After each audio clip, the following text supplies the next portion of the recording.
Bienvenue aux Femmes Rayonnantes Entrepreneurs Podcast où tu trouves des épisodes de 15 minutes ou moins avec des conseils, des astuces, des réflexions sur la prestation de services en ligne, l'entrepreneuriat digital, le leadership et des actions à mettre en place pour développer ton entreprise digitale. Ici, c'est Work Hard, Play Hard. On bosse dur et on s'amuse, on se détend.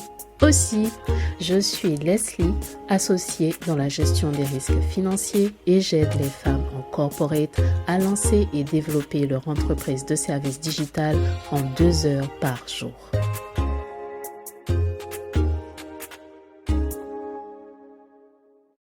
Hello rayonnante, bienvenue pour cet épisode.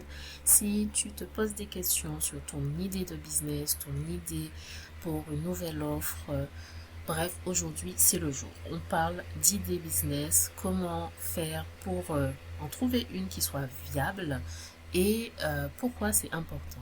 En fait, si tu as cette idée qui trotte dans ta tête, je pense que c'est très important de ne pas laisser cela dans le placard, de ne pas passer à autre chose et l'oublier. Et au final, est-ce que tu n'auras pas de regrets si tu fais cela de tes idées, de tes envies, de tes projets, de ta passion si tu en as une, ou du fait que tu as envie d'essayer pour pouvoir trouver ta passion. Mieux vaut agir plutôt que de laisser tomber avant même d'avoir essayé et de le regretter par la suite, n'est-ce pas? Alors, tout d'abord, pour trouver une idée de business viable, je pense qu'il faut regarder en premier temps ce qui t'intéresse et quels sont tes talents, quelles sont les choses que tu sais faire, quelles sont les compétences que tu as. Partir de quelque chose que tu as déjà te permettrait de lancer beaucoup plus vite ton activité. Bien sûr, ce n'est pas la seule façon de faire. Tu pourrais très bien vouloir partir sur un concept nouveau, des compétences nouvelles et te former avant de te lancer dans le business. Auquel cas, c'est différent, c'est tout à fait possible, bien sûr. Et il existe des outils qui te permettent de trouver ton idée de business plus facilement, comme le concept d'Ikigai par exemple. C'est un concept japonais qui signifie raison d'être, Ikigai. Il s'agit de trouver un point de rencontre entre ce que tu aimes faire, là où tu as des compétences, ce dont les autres ont besoin et ce pourquoi tu aimerais être payé. Donc, toutes les idées qui cochent ces différentes cases entrent dans le concept d'Ikigai et seraient des idées de business potentielles. Un autre outil que tu peux utiliser, c'est le mind mapping.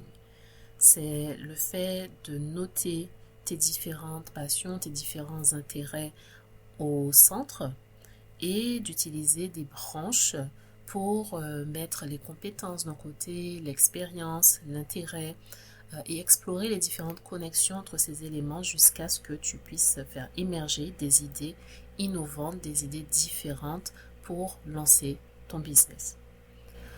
Tu peux également réaliser un sondage auprès des personnes qui pourraient avoir les informations clés pour identifier ton idée business et la lancer, mais aussi faire une recherche des tendances et du marché en utilisant Google Trends par exemple, qui permet d'obtenir des données gratuitement qui sont très utiles pour trouver une idée de business viable.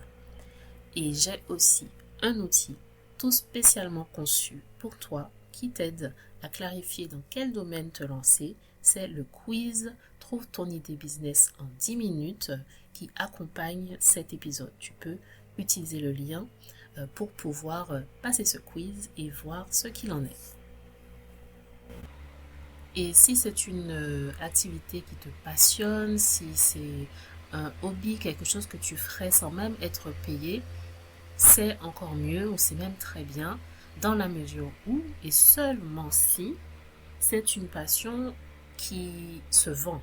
C'est quelque chose qui est demandé parce qu'on peut avoir des passions qui ne sont pas forcément des idées viables pour un business. Justement, en prenant le temps de faire une étude de marché une fois que tu as identifié quelques idées potentielles, c'est ce qui va te permettre de savoir si ton idée est viable. Parce que c'est seulement lorsque ton offre, ta proposition rencontre les besoins du marché qu'il va y avoir de l'échange. C'est la rencontre entre l'offre et la demande. Alors, avant même de créer ton offre, l'idée c'est de s'intéresser au marché pour savoir est-ce que ce que tu aurais à proposer aurait une chance sur ce marché. Bon, je précise quand même que cette étape ne va pas t'éviter de devoir passer par une série de tests et d'essais. Il y a quand même certains tests, certains temps pour finir par trouver le concept, l'offre et la bonne manière de formuler les choses, de présenter les choses. Ça prend du temps. Mais tu gagnes quand même du temps à réaliser cette étude de marché avant, puisque tu ne te lances pas sur quelque chose de complètement à côté des besoins et des réalités du marché pour t'en rendre compte très tard et devoir tout reprendre de zéro. Non. En faisant ton étude de marché en premier, tu as déjà une idée, déjà des données, des infos qui vont te permettre d'ajuster après au fur et à mesure que tu fais les tests. J'espère que tu comprends la logique de cette démarche. Il est temps de rayonner en ligne. Merci d'être passé, d'avoir écouté et si tu souhaites aller plus loin, tu peux visiter le site internet www.femmerayonnantes.fr.